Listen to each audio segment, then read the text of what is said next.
Reka nongere mbasuhuze kandi mbifurize ibihe byiza mwebwe mukomeje kudukurikira, mukomeje kuba natwe muri amasaha muri gahunda z'amakuru ndetse n'ibiganiro bitandukanye. Babwire yuko Lieutenant General Kainerugaba Muhoozi, umuhungu wa Perezida Museveni, asabira umuvugizi wa RDF kuzamurwa mu ntera. Umuhungu wa Perezida Yoweri Kaguta Museveni akaba n'umugaba w'ingabo za Uganda zirwanira ku butaka, Lieutenant General Muhoozi Kainerugaba arasabira umuvugizi w'ingabo z'u Rwanda Colonel Ronald Rwivanga kuzamurwa mu ntera.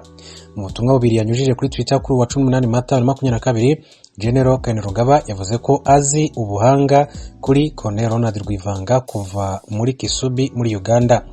Yashyizeho amafoto abiri y'uyu musirikare maze ashyiraho ubutumwa, yagize ati: umuvandimwe wanjye kuva muri Kisubi Colonel Ronald Rwivanga, umuvugizi wa RDF gisirikare cy'u Rwanda, mu by'ukuri ni umuvugizi w'umuhanga, ndasenga ngo afande Kagame azazamure kuri Brigadier General, azamuzamure kuri Brigadier General. Colonel Ronald Rwivanga wahoze ashinzwe amasomo mu ishuri rikuru rya gisirikare yagizwe umuvugizi wa RDF mu Kuboza 2020 asimbura Lieutenant Colonel Innocent Munyengango. Uyu musirikare wari ufite ipeti rya Lieutenant Colonel yazamuwe mu ntera muri Kamena 2021 ahabwa ipeti rya Colonel hamwe n'abandi barimo Jean Paul Nyirubutama, Kaliste Kalisa na Francis Ngabo Sebicundanyi nk'uko byagiye bitangazwa icyo gihe. Colonel Ronald Rwivanga kandi yanabaye umuyobozi ushinzwe imyitozo n'ibikorwa bya gisirikare mu ngabo zirinda umukuru w'igihugu zizwi nka Republican Guard. N'umwe mu bakiriye General Kainerugaba Muhoozi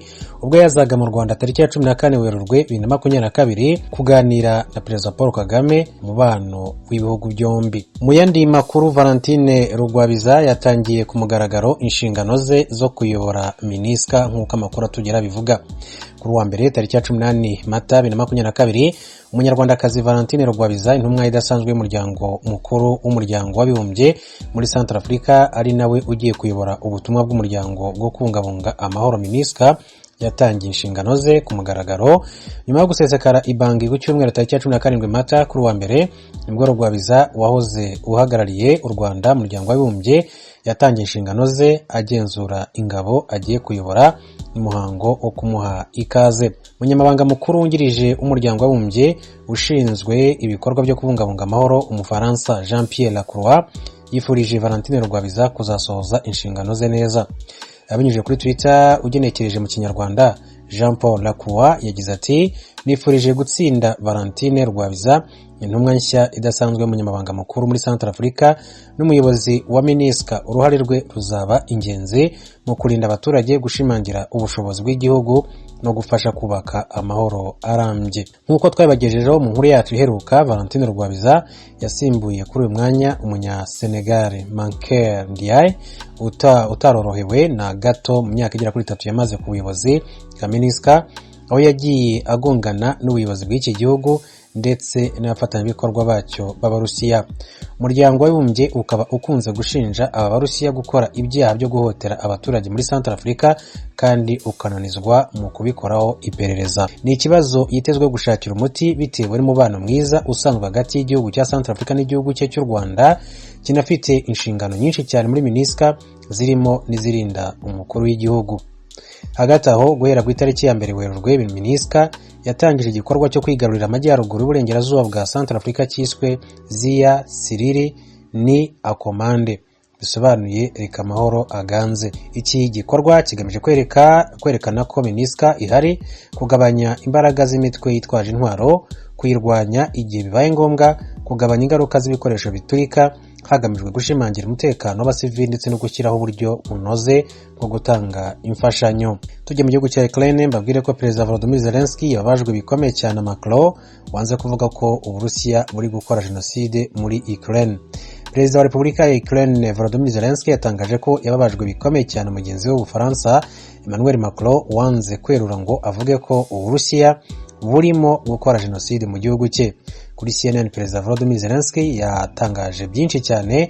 Yavuganye na Emmanuel Macron w'Ubufaransa mu kiganiro bagiranye tariki ya 14 Mata 2022 bakoresheje umuyoboro wa telefone. Mbere y'iki kiganiro, Perezida Joe Biden wa Leta Zunze Ubumwe za Amerika we yatangaje ko ingabo z'Uburusiya zasize zikoze jenoside mu gace ka Bucha kari mu ntara ya Kiev mbere yuko zikavamo.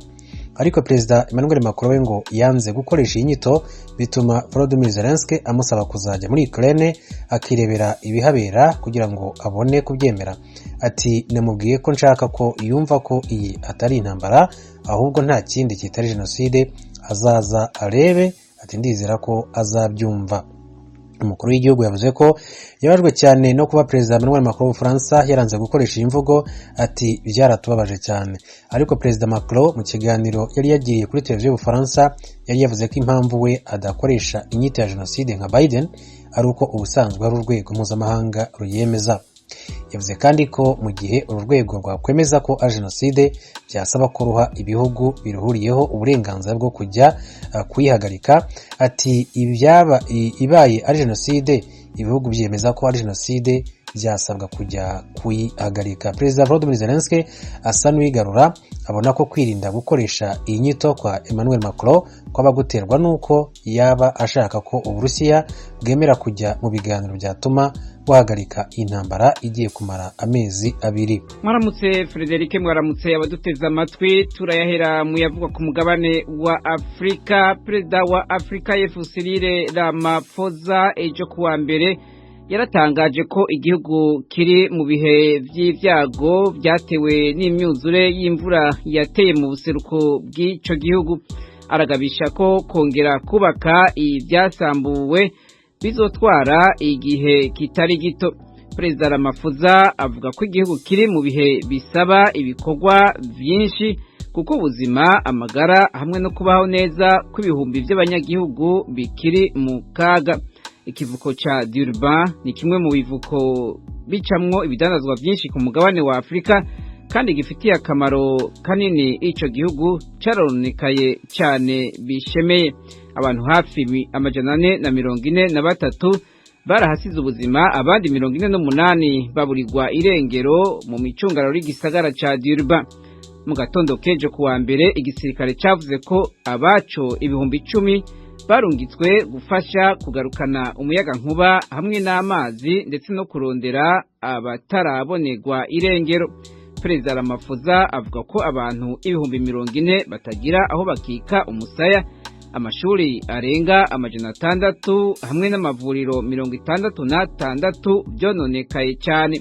Leta yatangaje ko igiye gutanga imiliyoni 68 z'amadolari yihuta azofasha abakozwe ko n'ivyo byago. Hanze y'umugabane wa Afrika n'intambara ibandanye ivugwa muri Ukraine. Igihugu ca Ukraine cyatangaje ko Uburusiya bwatanguye ibitero bigamije kwifatira ubuseruko bwa Ukraine mu gihe misile y'Uburusiya yatewe ejo kuwa mbere mu gisagara ca Lviv mu burengero yishe abantu bashika 7. Perezida wa Ukraine Volodymyr Zelensky yavuze ejo ku munsi wa mbere ko atagukekeranya abasirikare b'Uburusiya batanguye kugwana ngo bafate Donbass, urugamba bamaze igihe bitegurira. Yavuze ko igitigiri kinini cy'abasirikare b'Uburusiya bagiye kuri urwo rugamba. Intambara ya Donbass intara ya Donbass irimwo Luhansk hamwe na Donetsk, intara zibiri zisa n'izigenzurwa n'abiyonkoye kuri Ukraine ariko bashikikiwe n'igihugu cy'Uburusiya. Harimwo kandi igice cy'igisagara ca Mariupol mu manuko. Gufata aka karere rero bikazokorohera Uburusiya kugenzura ikirere cy'ubutaka kija mu izinga rya Crimea bwigaruriye mu 2014. Kuri intambara nyine umukuru w'igisata kijejwe ifashanyo muri ONU Martin Griffiths yatangaje ejo ku munsi wa mbere ko azobonana na perezida wa Turukiya Recep Tayyip Erdogan muri Turukiya muri iyi ndwi. Akazuba agiye gusaba ko haba umugwi w'ibihugu uzovuganirwamwo ukazoba urimwo Ukraine hamwe n'Uburusiya. Griffiths yabwiye abamenyeshamakuru i New York hano muri Amerika ko uwo mugwi uzoza uratumwa ko na ONU kugira haganirwe ibibazo bijanye n'ifashanyo ku banyagihugu. Ibibazo bishobora kuzobamwo gucungera no ko amasezerano yo guhagarika intambara mu gihe azosinywa kubahirizwa, guca umuhora w'ifashanyo canke ibindi bibazo hagati y'impande zirwana. Griffiths ariko ntiyavuze igihe azobonanira na perezida Erdogan, ariko yavuze ko ategekanya gushika muri Turukiya ku munsi wa gatatu akazovayo ejo ku munsi wa kane.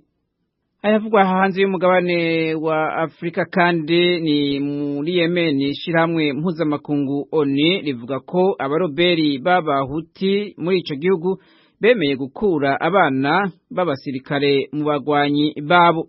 Abahuti basinye ico ONU yise umugambi wo kurangiza no gukinga kwinjiza mu bagwanyi abana mu ntambara no guhagarika ibitero ku mashuri hamwe no ku mavuriro.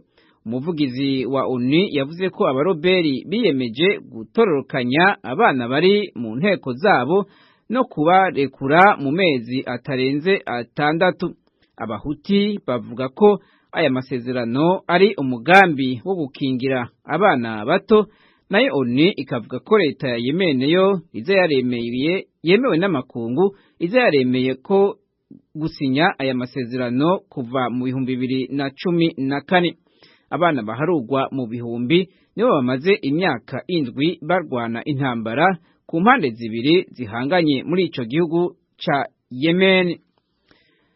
Akanama ka ONU kajejwe amahoro n'umutekano nako karakorana kuri uyu munsi wa kabiri kihweze ku bwicanyi bubera mu kibanza gitagatifu Yerusalemu ahakomerekeye abantu 170 mu mpera z'indwi irangiye.